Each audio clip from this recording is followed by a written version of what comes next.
ሰላም ጤና ይስጥልኝ የማይንሴት ቲዩብ ተከታታዮች እንደምን ከርማችኋል? ሁሉ ሰላም ነው ወይ? ክረምቱ እንዴት ነው? እንዴት ይዟችኋል? ዶክ እንዴት ነህ አንተ? ክረምት ማለት እንዴት ከረማችሁ ከሚለው ነው የመጣ ይባላል። በክረምት የድሮ ሰው አይገናኝምና እንዴት ከረማችሁ ከረሙና ያለ አይደል መስከረም ሲጠባ ዝናብ ሲቆም ነውና አሁን ሰው መክረም ጀመረ ማለት ነው። እና ድሮ ለአክራሞቱ እንዴት ነበራችሁ ይባላል። እንግዲህ ከዛ ነው ክረምት ከዛ ጋር ይያያዛል። እንግዲህ ክረምቱ ጥሩ እንደሆነ ተስፋ እናደርጋለን። ጀማምሮታል። ቅዝቃዜም ጀምሯል፣ ግን ዝናብ አለ አትሊስት። አይ ቲንክ ተመልካቾቻችንም በክረምት ተማሪዎችም ማረፍ ጀምረዋል። እንግዲህ ለወላጆች ደግሞ ሞር ከልጆቻቸው ጋር ጊዜ ይሰጣል እና እኔ ደህና ነኝ። ክረምቱ ብዙም አልጎዳኝም ለማለት ነው። አይ ደስ ይላል፣ ደስ ይላል። እንግዲህ ያው ዛሬ በይጠየቃል ፕሮግራማችን አለን። አንድ ረዘም ያለ ጥያቄ አለን። ካለፈው የመጣ ነገር አለ። ባለፈው የተነሳን ጥያቄ ነበረ። ያው ብዙ ሰዎች ለጥያቄያችን ምክር እየሰጡ ነበረ፣ በኮሜንትም ላይ ያስቀመጡ ነበረ። ትንሽ ስለ ሲቹዌሽኑም ስላለፈበትም ጉዳይ ብዙ የተለያዩ ምልከታዎች አሉ። ደስ ይላል። ግን አንዳንድ ሰው እንግዲህ ያው ትንሽ ቆጣ ብሎ ነው የመከረው። አበዛው፣ ልጅቷን ምን ልታረግ ነው፣ ያቺኛዋን የሷን ብር ነው ወይ ያጠፋው የሚል ሰው አለ። አንዳንድ ሰው ደግሞ በጣም ሸንቆጥ የሚያደርግ ምክር። አንዱ እንደውም ኮሜንት ላይ እንዴ ሰውየው በተናገረ ምንድን የምትሉት አትሊስት እኛንም ይመስላል በጣም ተቆጣችሁ ታበዛችሁ አይነት ነገር አለ። እንግዲህ እንደዚህ አይነት ነገሩ ሰዎች ሲገቡ ደንግጠው መውጣት አለባቸው። ሰዎች ለመስማት አንዳንዴ ያሉበት ሁኔታ ሊያስደነግጣቸው ይገባል። ለምሳሌ ጠያቂያችን እንዴት ላሳምናት የሚለው ነገር በጣም አሁን የማሳመንና ያለማሳመን ጉዳይ ሳይሆን አሁን ከገባበት ሜስ ውስጥ የመውጣት በዛ ፕሮሰስ ውስጥ ሁሉም ሰው ደግሞ እሱ አሁን ሙሉ መረጃ ይዞ ነው እንግዲህ ለመወሰን የከበደው። ጓደኛውም ትሁን የወለደችለት ሌላኛዋ ሴት እነሱም ደግሞ ሙሉ መረጃ አግኝተው የመወሰን ለራሳቸው መብት አላቸው። እዚህ በዛ ሌቭል ፌር ካልሆነ ደባብቆ ሸፋፍኖ ከዚህ ውስጥ እኛም መውጫ ብቻ ብናሳየው ትክክል አይሆንም። ሰው ውስጡ ያለው ችግር ከውስጡ ካልወጣ ሰውየው ከችግሩም ቢወጣ ምን ጥቅም አለው? ምንም ጥቅም የለውም። ስለዚህ አንዳንድ ምክሮች ጠንካራ መሆናቸው ነው ለሰዎች የሚጠቅመው። አንዳንድ መድኃኒቶች ህመሙ ሲጠነክር መድኃኒቱም ያው ይጠነክራል። ለምሳሌ የጉንፋንና የካንሰር መድኃኒት አንድ አይደለም። ደግሞ ካንሰር ላይ ቀዶ ሕክምና ተደርጎ ጨረር ተሰጥቶ ኬሚዮቴራፒ ተደርጎ ሆርሞን በቃ የማይደረግ ነገር እንደዛም ሆኖ አንዳንዴ ከባድ ነው። ስለዚህ አንዳንዴ ከበድ ላሉ ችግሮች ከበድ ያለ መድኃኒት ብንሰጥ ሰዎቹ ላይ ስለጨከንን ሳይሆን እውነቱን መንገር ለሰው ተገቢ ነው። ሰዎችን ስላሽሞነሞን ናቸው ከችግራቸው አይወጡም። የምር ደግሞ ከችግሩ መውጣት የሚፈልግ ሰው እውነተኛውን መድኃኒትና መንገድ ማወቅ አለበት። ከዛ በኋላ እርዳታ መጠየቅ ተገቢ ነው። እንግዲህ ዛሬውም ጥያቄያችን አንድም ቢሆን እንዳልሽው ሰፋ ያለ ነው። በእርግጥ ትንሽ የፍቅር ስሜት ቢኖረውም ሀሳቡ ግን ከዛ በላይ ነው አይደል? ሞር ስለ ጠያቂያችን ስለ ራሱ ስለ ማንነት ነው እና ራሴ ከበደኝ ነው። ያው ሰው አንዳንዴ ራሱ ነው የሚከብደው። ጠያቂውም ፍቅር ከበደኝ ከሚለው ይልቅ ለኔ ተመልካቾችም ይሰሙታል። ግን እንግዲህ ምንድነው እነዚህ ጥያቄና መልሶች በአንድ ሰው የብዙ ሰው ጥያቄ ይመልሳሉ። በአንድ ሰው አማካኝነት ለብዙ ሰው ደግሞ እውቀት ይሰጣሉ ብለን ነው እና እንደው ተመልካቾቻችን ይህን ነገር ለሌሎች ሰዎች ሼር ቢያደርጉ ብዙ ለምሳሌ ተመልካቾቻችን 70% ወንድ ነው ኦልሞስት እና ሴቶች የት ሄደው ነው? እና እንግዲህ አሁን ያው ፌቨን መታለች እንግዲህ መላሹም ወንድ ስለሆነ ወንድ ይመስላል። እንደዛ ኢንካሬጅድ መሆን ለጓደኞቻቸው ሼር ማድረግ ያው እንግዲህ ብዙ አይነት ነገሮች በአሁኑ ሰዓት ብዙ እይታ አላቸው። እንግዲህ እኛ ይህንን ቁም ነገር የምናቀርበው ብዙ ሰው ይጠቅማል በሚል እምነት ነው። ስለዚህ አንዱ ኢንካሬጅ እናረጋቸዋለን። ሁሉም ሰው ያለውን ሀሳብ ያለውን አስተያየትን ቢሰጥ እንድንማማርበት ስለሆነ አንደኛው የዚህ ፕሮግራም ሀሳብ ጥሩ ኦፖርቹኒቲ ሼር ማድረግ ሰብስክራይብ ማድረግ። ሌላው ያየነው ምንድነው አናሊሲሱ ላይ አብዛኛው ተመልካች ሰብስክራይብ ያላረገ ነው። ኦልሞስት ግማሽ የሚሆነው ክሊክ አዌይ ነው። እኛ እንግዲህ ፕሮግራሙን ስንሰራ በጣም ብዙ ሰዓት ተዘጋጅተን ቀድተን ትርሲት ኤዲት አርጋ ብዙ ድካም አለው። ቻናሉ ባደገ ቁጥር አንደኛ ብዙ ሰው ጋር እንደርሳለን፣ ሁለተኛ ቻናሉም ደግሞ ራሱን ችሎ የሚሄድ አቅም ይኖረዋል። ስለዚህ ሰብስክራይብ ያላረጉ ሰብስክራይብ ቢያረጉ፣ ሼር ቢያረጉ ቻናሉን በፍጥነት ብናሳድገው ለሰዎችም ቢነግሩ ከጠቀመ ማለት ነው። ካልጠቀመ ማንም ሰው የማይወደውና የማይጠቅመውን ነገር ሼር ማድረግ አለበት ብዬ አላስብም። አላረግም። ለምሳሌ እዛ ቫልዩ ካገኛችሁበት ሼር አድርጉ፣ ኮሜንት አድርጉ፣ ኢንተራክት አድርጉ ልንል ነው። ወደ ጥያቄው እንሂድ አይደል? እሺ። ሰላም ላንተና ለቤተሰቦች ይብዛ ዶክተር። እንግዲህ በቻልኩት አቅም ነገሩን ሳላንዛዛ ነገር ግን አንኳር የምላቸውን ነጥቦች ለመጥቀስ ሞክራለሁ። እንዲያው ግን ካበዛሁትም ታገሰኝ ዶክተር።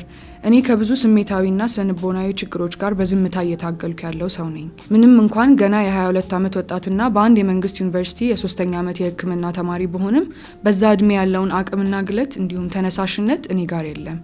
እኔ ረጅሙን ጊዜን በጸጥታና በብቸኝነት የማሳልፍ ሰው ነኝ። በዚሁ ባህሪም የተነሳ ብዙ ወዳጆች የሉኝም። ራሴን እንደ መጥፎ ሰው አድርጌ ባላይም ነገር ግን ለፍቅር ወይም ለደስታ ብቁ እንዳልሆንኩኝ አስባለሁ። ብዙ ጊዜ ሰዎችን የምገፋው ወይም የምርቀው ብቻዬን መሆን ስለምፈልግ ወይንም ስለሚያስደስተኝ ሳይሆን ወደ እኔ ለመቅረብ የሚሞክሩትን መጉዳት ስለምፈራ ነው። በተለይ እነዚህ ደግ ልብ ያላቸው ሰዎች ሲቀርቡኝማ ሽሽቴ አይጣል ነው። የምሰብራቸው ሁሉ ይመስለኛል። ሰዎች ፍቅር፣ መረዳት ወይም ደግነት ሲያሳዩኝ መቀበል በጣም ይከብደኛል። ማን እንደሆንኩኝ በትክክል ስለማያውቁ ነው እንዲህ የሚያደርጉት። ያወቁለት በመጨረሻ ጥለውኝ እንደሚሄዱ ይሰማኛል። በጣም የሚቀርቡኝንም ሰዎች እንኳን ወድሃለሁ ወይም ወድሻለሁ ማለት በጣም ያስቸግረኛል። በምላሹ ፍቅርን ለመቀበል በጣም እቸገራለሁ። ብዙ አመነታለሁ።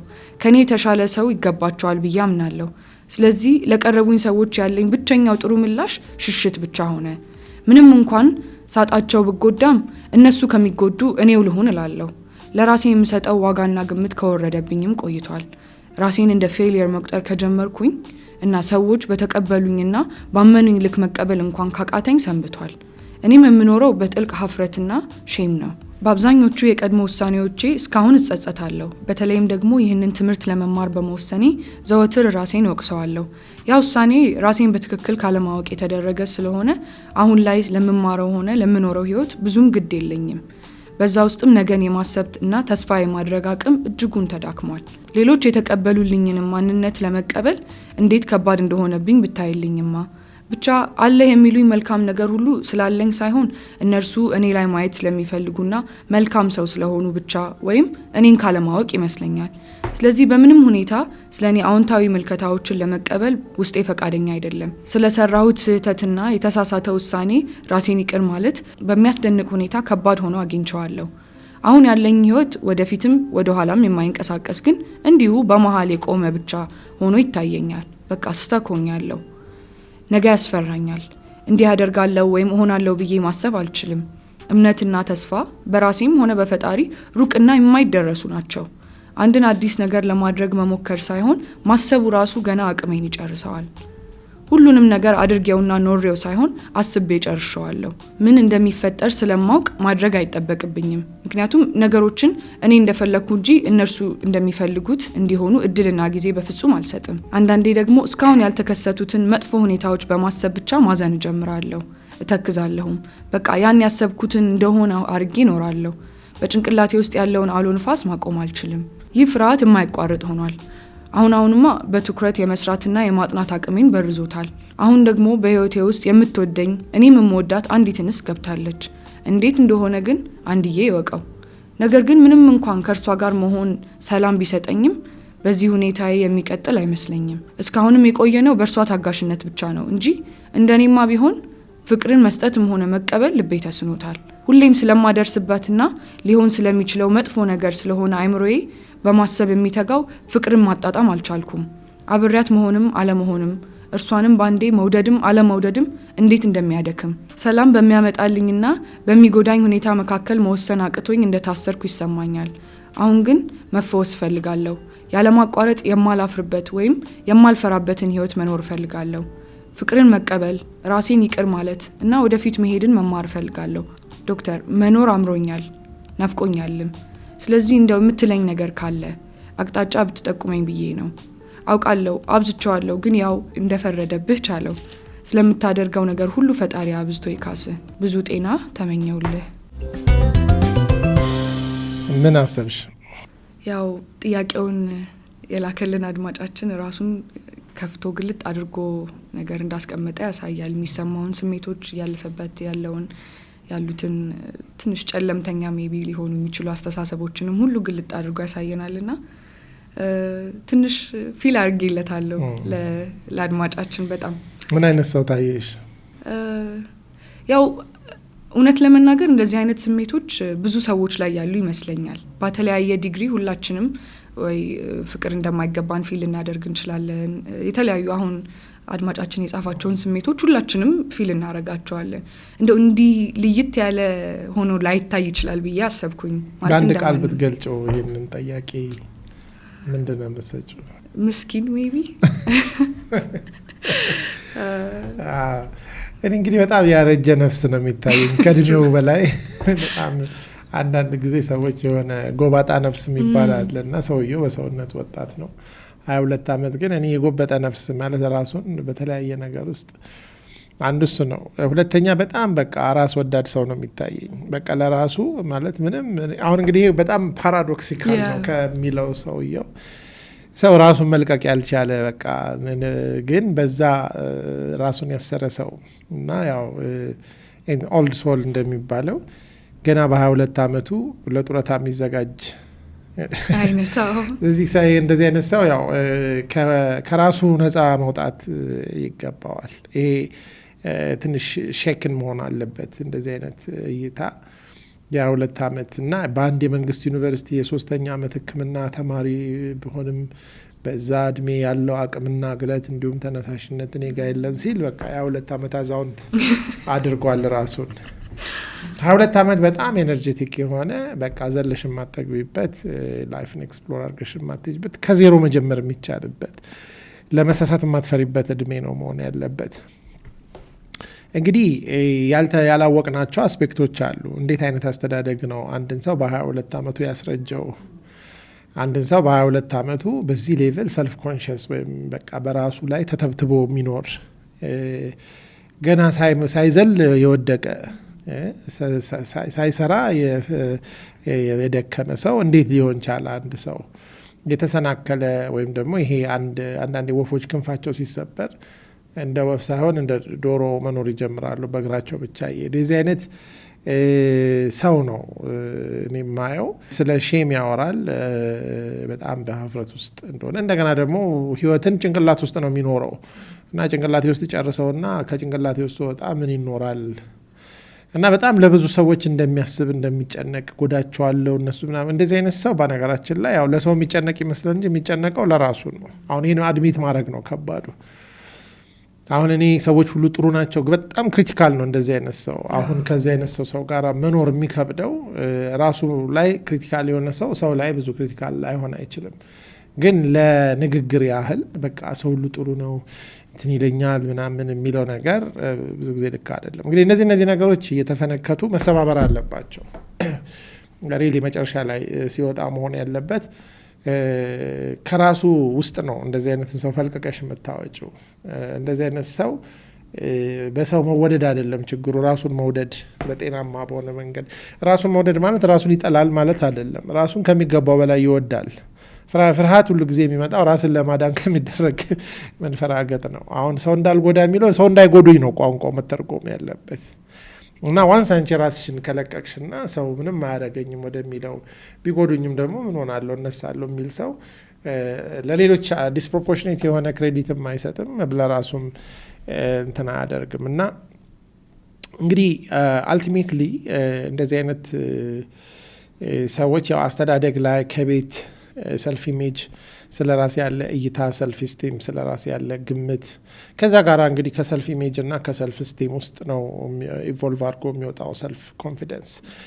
በራስ መተማመን ለራስሽ ከምትሰጪው ዋጋ ነው የሚወጣው። የራስ ምሰጪው ዋጋ ደግሞ ከሳልሽው የራስ ምስለኔ ወይንም ደግሞ ሰልፍ ኢሜጅ ነው። አልቲሜትሊ ሰልፍ የሚባለው ነገር ላይ ነው ሄዶ ይሄ ነገር የሚወስደን እና እኔ ማነኝ ለራሳችን የምንሰጠው ቦታ ነው በዚህ ዓለም ላይ እንጂ አሁን በ22 ዓመት 3ኛ ዓመት ሜዲካል ስቱደንት እንግዲህ ማንም ሰው ድሪም አድርጎ ፕራውድ ሆኖ ሊኖር የሚችልበት እንትን ነው።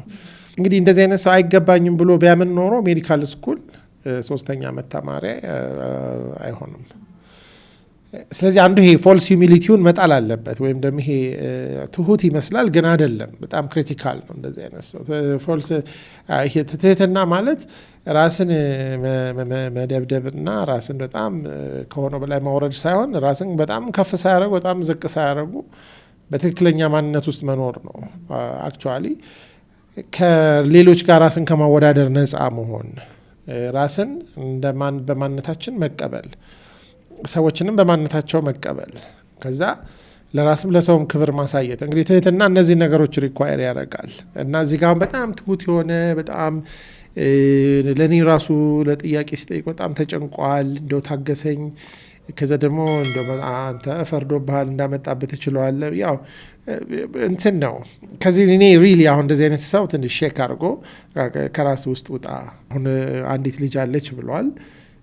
ስለ እሷም ሲሆን በቃ እንደው ወዳታለሁ አልወዳትም፣ እንደው እሷ ባትኖር ኖሮ ታጋሽ ሆና እንደው እሷም አሁን ወደ እሱ የመጣችው ለራሷ ብላ ነው በዋናነት። ምን አሁን በዚህ አይነት በሪሌሽንሽፕ በፍቅር ውስጥ ያን ያህል የበጎ አድራጎት ስራ አይደለም አይደል? እሷ እንደ ማንኛውም ሰው ከሌሎች ወንዶች ይሻላል ብላ ነው የመጣችው። የሆነ ነገር አይታበታለች። እሱም ቢሆን ለእሷ አዝኖ አይደለም እንግዲህ ወዳኝ ምን አረጋለሁ ብሎ አይደለም፣ ለራሱ ብሎ ነው። አሁን እነዚህን ነገሮች ክሊርሊ ማየት ያስፈልጋል።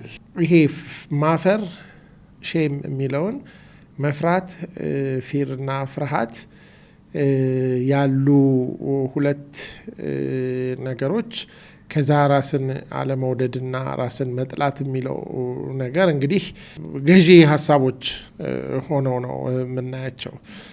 ስለዚህ እንግዲህ የመጀመሪያው ነገር ያው ዴፊኒትሊ በዚህ በ20ና 30 ደቂቃ በእኛ ምክር የሚድን ነገር የለም እና ትልቁ የምክር ዘንግ ምንድን ነው? ከራስ መውጣት፣ ከራስ ፍቅር ወይም በራስ ፍቅር ከመነደፍ እና ያው እንደዚህ አይነት ሰው አልቲሜትሊ በጣም አስቸጋሪ ሰው ነው የሚሆነው። እንትን አይደለም፣ ምስኪን አይሆንልሽም። ኢትስ ቬሪ ዲፊካልት እንደዚህ አይነትን ሰው እንትን ለማድረግ። ስለዚህ ክራክ አድርጎ ምንድነው እሱ ስኔይል አሁን ቀንዳውጣ በጣም ለስላሳ ነው። አይተሽ ከሆነ በፈጥኖ መሄድ አይችልም። በእጅሽ ጫን ብትዩ ሊሞት ይችላል። ግን ስኔይል ፎርም የሚያደርገው ደግሞ ይሄ ሼሉ በመዶሻም ላይ ይሰበር ይችላል እና እንደዚህ አይነት ሰው ወጣ ይልና ሲያየው የሚነካው ነገር ሁሉ የሚያፈርጠው ይመስለዋል። ስለዚህ ሄዶ ሼል ውስጥ ይገባና ውጭውን ያለውን ዓለም በቃ መንቀፍ ይጀምራል። እና የሰው ልጅ እንደ ስኔል ሊኖር አልተፈጠረም። በጣም ጠንካራ ሼል ውስጥም እንድንደበቅ አልተፈጠርንም።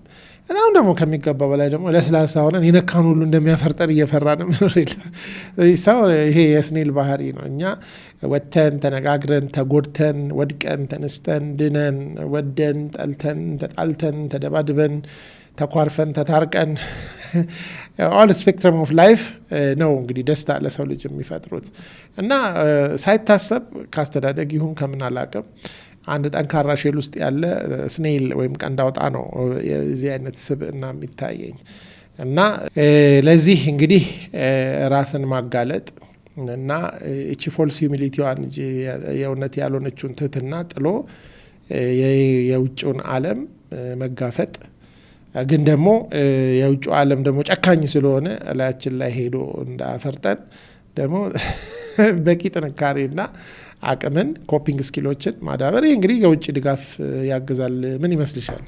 አዎ እንዳልከው ዶክ እኔም ሳነበው ትንሽ ፊል ያደረኩት ሌላ ማናቃቸው የተለያዩ ምክንያቶች ሊኖሩ ይችላሉ ብያሰብኩኝ። አሁን የተሻለ ሰው ዲዘርቭ ያደርጋሉ እነዚህ ሰዎች በጓደኝነትም በሪሌሽንሽፕ ውስጥ ያሉትን ይላል።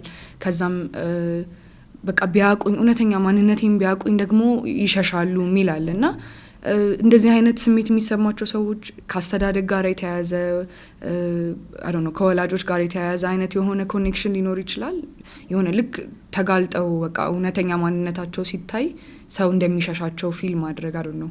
እንደሱ አይነት ጥያቄ ነበረኝ ከዚህ ጋር ምንድነው እኔ ጥርጣሬ እንግዲህ ሜዲካል ስኩል ከመግባትም ጋር እንግዲህ 3ኛ ዓመት ከደረሰ አይ ቲንክ ጠያቂያችን ጎበዝ ተማሪ ነው ሞስት ላይክሊ ያው ጎበዝ ሲባል ያደገም ግን መበለጥ የማይወድ መውደቅ የሚፈራ ይናች ፐርፌክሽኒስቲክ የሚባል ወይም ደግሞ ፍጹም ሳይሆን ፍጽምና ላይ እንትን ያለ ሰው አለ እና በቃ መውደቅን መቀበል በህይወት ወድቆ መነሳት የሚባለው ነው ስኬት እንጂ አለመውደቅ አይደለም ስኬት። መጠላትንም መቀበል ሪጀክሽን ወይም ደግሞ ሰዎች አልፈልግህም ሲሉንም አሁን እሱ እኔም ስለማይገቡኝ ነገር በቃ ያሳዝኑኛል ስለዚህ እኔ ምናምን አይደለም። የዚህ ሰው ችግር ምንድነው? የሆነ ቀን አልወድም ቢሉት ያንን መሸከም የማይችል በጣም በቃ ሊሞት ይችላል። እንደዚህ አይነት ሰው ሰነፍ መባል አይወድም። ግን እኔ ጎበዝ አትበሉኝ እኔ ምን አቅም አለኝ እኔ እዚች እንጂ አንድ ሜዲካል ስኩል የመንግስት ትምህርት ቤት ነው ያለሁት። ይሄ ነገር ምንድነው? እሱ እንደነዚህ ብዙ ጊዜ በተለይ ሜዲካል ስኩል አንዳንድ ቦታ የሚገቡ ልጆች ጋር ያለው ችግር በቃ እድሜ ልካቸውን ጎበዝ ሲባሉ አንደኛ ሲወስለመልጡ በቃ ዓለምን ይፈሩታል። በተለይ ትንሽ ሀይቅ ውስጥ ትልቅ አሳ ሆነው ኖረው ወይም ትንሽ ኩሬ ውስጥ አሁን ትልቁ ባህር ውስጥ ትንጥዬ አሳ ሲሆኑ በቃ ሁሉ አሳ የሚበላቸው ይመስላቸው። ስለዚህ ምን እኔ እዚህ ውስጥ አሳ ቢበሉኝስ እኔ ምን እጠቅማለሁ ቢሉ ግን ዋናው ነገር እንዳይበሉ ነው፣ ፍርሃት ነው። ስለዚህ የሰልፍ ስቲም ለራስ ያለ ዋጋ፣ የሰልፍ ኢሜጅ፣ የራስ ምስል፣ የሰልፍ በራስ መተማመን እነዚህ ነገሮች ላይ ሰልፍ የሚለው ነገር ፕሮፐርሊ ያላደገ ማንነት ነው ያለው እዚህ ውስጥ እና ራስን ለማሳደግ ተጎድቶ ለመጠንከር አፍቅሮ ለመጠላት ተጠልቶ ለመፈቀር በዓለም ላይ አቻ ዓለም በጣም ጨካኝ ናት። ውጭው ዓለም በፍጹም አሽሞንሞኖ የሚይዝ ዓለም የለም። ግን በዛ ውስጥ የሚታገሉ ሰዎች ያሸንፋሉ፣ የሚወድቁ ሰዎች ይነሳሉ፣ የሚያፈቅሩ ሰዎች ይወደዳሉ፣ መጠላትን የማይፈሩ ሰዎች መወደድን ያገኛሉ፣ መናቅን የማይፈሩ ሰዎች መከበርን ያገኛሉ። በቃ ይሄ ዓለም በተቃራኒ የተሞላች ነች እና ይሄንን ነገር መቻል ይመስለኛል። አለበለዚያ አንዳንዴ ደግሞ እስካሁን ያልተከሰቱትን መጥፎ ሁኔታዎች በማሰብ ብቻ ማዘን እጀምራለሁ፣ ተክዛለሁ፣ በቃ ያሰብኩትን እንደሆንኩ አድርጌ እኖራለሁ እና በጭንቅላቴ ውስጥ ያለውን አውሎ ንፋስ ምን አሁን ከዚህ አሁን ጠያቂያችን ውስጥ ካለው ጭንቅላት ውስጥ ካለው በላይ አውሎ ንፋስ ደጅም የለም። የእውነቱን ለማሰብ ጠያቂያችን ከደጁ አውሎ ንፋስ ለመትረፍ ከውስጥ አውሎ ንፋስ ለመትረፍ የደጁን አውሎ ንፋስ በቃ መመታት ነው እና ምንም አላያረገኝም ብሎ ማሰብ ያስፈልጋልና ጠያቂያችን አድራሻ ለውጥ ቢያደርጉ ከጭንቅላታቸው ውስጥ ወጥተው መሬት ላይ መኖር ቢጀምሩ በሀሳብ ዓለም ውስጥ ከመብሰልሰል በእውን ዓለም ውስጥ መኖር የሚባለውን መሞከር በቃ የሚወደቁትን ነገሮች ሁሉ መውደቅ የሚጣል እሱ ነው። አሁን የሚታይ ይሄ ጭቃ ያልነካው እጅ ሲቦካ ሲዳክር እንትን ሲል በቃ መጨረሻ ምን ይመጣል? የበሰበሰ ዝናብ አይፈራም። ለመጨቅየት የለበትም። ግን በቃ ህይወት እንደዛ ታረጋለች። ከዛ ውስጥ ነው የሰው ልጅ እውነተኛ ማንነቱ ተሰርቶ ሊወደድም ሊከበርም ግን ደግሞ በተወሰነ ሰው ሊጠላም ሊናቅም መቻል ምንም አይደለም። በጣም በዓለም ላይ ትልልቅ የምንላቸው ሰዎች ብዙ ሪጀክሽንን የተቋቋሙ ናቸው። ብዙ መናቅን የተቋቋሙ ናቸው። ሰው ሁሉ ሊወደው የሚችለው ሰው እንደውም ነው የሚባለው አይስክሬም ነጋዴ ነው ይባላል። እና ህይወት ደግሞ የአይስክሬም ንግድ አይደለችም። እና አንዳንዴ ያው ይሄም ነገር ያለ ይመስለኛል። አይ ቲንክ ጠያቂያችንም ደፈር ብሎ ሪስክ ለመውሰድ ራሱን ካላዘጋጀ ሁሉንም ነገር ተፈርቶ ከባድ ነው የሚሆነው፣ አለመኖር ነው የሚሆነው እንደዛ ከሆነ። ከዚህ ጋር ተያይዞ ሜቢ እንደዚህ አይነት ስሜት የሚሰማቸውን ሰዎች ቤተሰብ ወይም ጓደኛ አካባቢያቸው ላይ ያሉ ለነሱ ኬር የሚያደርጉ ሰዎች መርዳት ይችላሉ ወይስ ይሄ ቅድም እንዳልከው ዶክ ራሱ ላይ ራሳቸው ላይ መስራት ያለባቸው ነገር ነው ወይስ አካባቢያችን ላይ እንደዚህ አይነት ስሜት ውስጥ ያለ ሰው ቢኖር እኛ ምን ማድረግ እንችላለን? እንዴት መርዳት እንችላለን? እንግዲህ ምንድነው እንደዚህ አይነት ሰዎች አንዳንዴ ብዙ ጊዜ ኦቨር ፕሮቴክትድ የሆኑ ልጆች ናቸው። ከሚገባው በላይ ቤተሰብ ሁሉን እየወሰነላቸው እየተከላከለ እያሞገስ በቃ እንትን ብለው ድንገት ላልዚህ ለክፉ ዓለም ሲጋለጡ በጣም የሚከብዳቸው ልጆች አሉ። ይሄ ነው ብዙ ጊዜ። ሌላው ነገር ደግሞ ማደግ ባለባቸው ሰዓት ኦቨርሊ አቢዩዝድ ሆነው በቃ ምንም ስኬሌተን የሌላቸው ኦቨርሊ ያላደጉ ይሄ በእንክብካቤ ብዛት ሳይሆን ደግሞ በአቢዩዝ ብዛት በሁለቱም ይመጣል እንደዚህ አይነት ነገር። ስለዚህ እንግዲህ አሁን እንደዚህ አይነት ሰው ጓደኛ ካለ እነዚህን ሰዎች ትንሽ ኮንፍሮንት ማድረግ ያስፈልጋል። እነዚህን ሰዎች ኮንፍሮንት ማድረግ ከባድ ነው። የሚሟሙ ጨው ይመስሉናል፣ ግን ይሟሙ በቃ ከዛ በኋላ ውሃው ሲተን እንደገና ጨው ይሆናሉ። we have to give them some hard reality of አሁን ከዚህ ፋሳድ ወይም ከዚህ አሁን ጠያቂያችን ከገነቡት ማያዘልቅ ጎጆ መውጣት አለባቸው። ምክንያቱም ትዳር እንደዚህ አይኖርም፣ ስራ ሐኪም ሆኖ ሲኖሩ እንደዚህ አይኖርም፣ ወደፊት ከማህበረሰብ ጋር ተጋፍጦ ወላጅ ሲሆኑ እንደዚህ አይቻልም።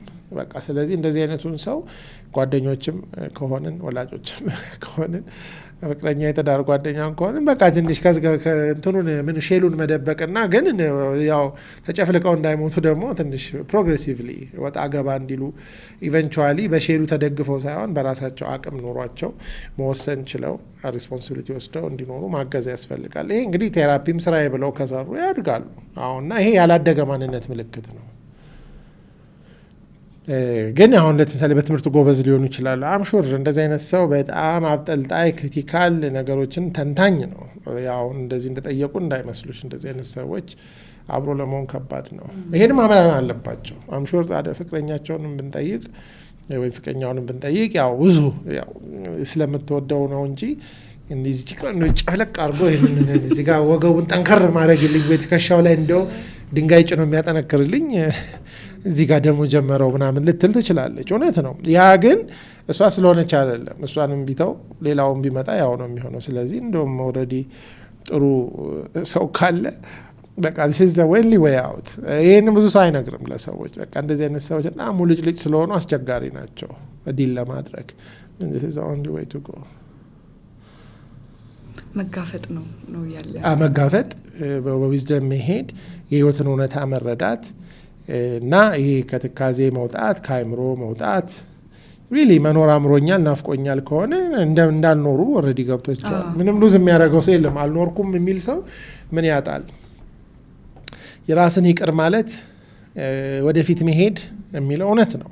ራስ ፍቅርን መቀበል መስጠት ያለማቋረጥ የማልፈራበት ወይም የማላፍርበት በቃ እንደዚህ አይነት ሰው ፊር አለው ከሼሌ ከወጣው ደጁ ምናምን እውነት ነው። ግን በቃ ከዚህ ውስጥ ለመውጣት ያለው ነገር እንዲህ ነው እና እንደፈረደብህ ቻለው እንዳሉኝ እኔም በተራዬ አንተ ራስህ እንደፈረደብህ ቻለው። አዎ ግን this is the reality። በቃ መባንን ያህል መንቃት ይጠይቃል እንደዚህ አይነት ነገር። አይ ኖ በጣም ከባድ አይነት የምክር እይታ ነው ይሄ። አሁን ሃርድ ትሩዝ የሚባለው ይሄ ነው አንዱ ወይም ታፍ ላቭ የሚባለው ለእንደዚህ አይነት ሰው ይሄ ማሽሞንሞን አይረዳም። ኦልሬዲ ከበቂ በላይ ራሳቸውን ስላሽሞነሞኑ ማለት ነው። እና ይሄንን መረዳት ጥሩ ነው ብዬ አስባለሁ። እና ራስን እንደ ፌሊቲ መቁጠር የራስ ያለ ግምት ወርዷል። በቃ ብዙ ኔጌቲቭ በቃ ምንም ይሄ እንደዚህ አይነት ሰው ምንም ሊያጣው የሚችለው ነገር ማጣት የሚችለውን ነገር ሁሉ ራሱ ውስጥ ወጥቶ ኦልሬዲ አጥቷል። ስለዚህ እንደዚህ አይነት ሰው እንደው ምንም ማጣ ሰው ሁሉን የማግኘት እድል አለው።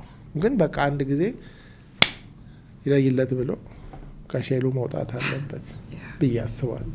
እና እነርሱ ከሚጎዱ እኔው ልሁን የሚለው እኔ ከምጎዳ እነሱ ይጎዱ ነው ትክክለኛው ትርጉሙ። አሁን ግን የሚመስለው በቃ እኔ ልጎዳ እናንተ ሄዱልኝ የሚለው ከምትጎዱኝ ድራሻችሁ ይጥፋ ነው ትክክለኛው። ይሄንን መረዳት ያስፈልጋል። ለምንድን ነው ወድሃለሁ ወድሻለሁ በጣም የሚቸግረው? ወድሃለሁ ብዬ አልወድም ቢሉኝ እንዴት አድርጌ ሪጀክሽኑን ልቋቋመው እችላለሁ? ባልል ግን ማንም አይጎዳኝም ነው። እንደዚህ አይነት ሰው በቃ ወድሃለሁ እያለ በጥፊ ሲባል ቪረርዛግ ሲባል እየጠነከረ ይመጣል። የሆነ ቀን በቃ እውነተኛውን ምርጫ ማየት ይችላል ብዬ አስባለሁ። አይመስልሽም? ከባድ ምክር ሊመስል ይችላል ለሚያደምጠው ሰው። አሁን እኔ በሱ ቦታ ብሆን ትንሽ ሾክ የሚያደርግ ይመስለኛል። ግን እንዳልከው ዶክ ከዚህ ውጪ ሌላ አማራጭ የለም። ባይዘው እንደዚህ አይነት ሰው በጣም ፕሮሚስ እና ትልቅ ፖቴንሻል ስላለው ነው ይሄንን ጠንካራ ምክር የምሰጠው። ከዚህ ሳይክል ውስጥ ከዚህ አዙሪት ውስጥ ከወጣ የዚህ አይነት ሰው በጣም ጥሩ ኢንተለጀንስ ኦልሬዲ ስላለ እና ደግሞ ሰልፍ አዌርነስ ኦልሬዲ ስላለ ከዚህ ትብታብ ውስጥ ከወጣ ግን ጤነኛ የሆነ ሰላማዊ ኑሮ በዛ ላይ ስንት ዓመት ነው የሚኖረው? በዛ ላይ ስንት ቦታ አለ? ይሄንንም በደንብ ተኖሮም በዚህ መኖር ብዙም ዋጋ የለውም። እና ነቃ ብለው ከዛ ሼል ውስጥ ይወጡ የሚለው ተስፋ ስላላቸው ነው ጠንካራ ምክር የምንሰጠው። እንደዚህ አይነት ነገር ሰው ከወጣ ይጠቅመዋል ብለን ለሌሎችም ማለት ነው። በጣም ብዙ ሰው እንደዚህ አይነት ነገር የሚነግረው ሰው የለም። እንግዲህ ይሄንን ምክር እኛ እያቀረብን ቀጣዩን ዲስከሽን እና ሀሳብ ተመልካቾቻችን በየቤታችሁም ከዛ ሀሳቦቻችሁንም በኮሜንት ላይ ሼር እንድታደርጉን እኛ ጋብዛችኋለን። ትርሲትም ተስማምታለች ምክር እንደዚህ ብላ በቃ እንዲህ ነው ከመከሩ አይቀር ያለች ነው።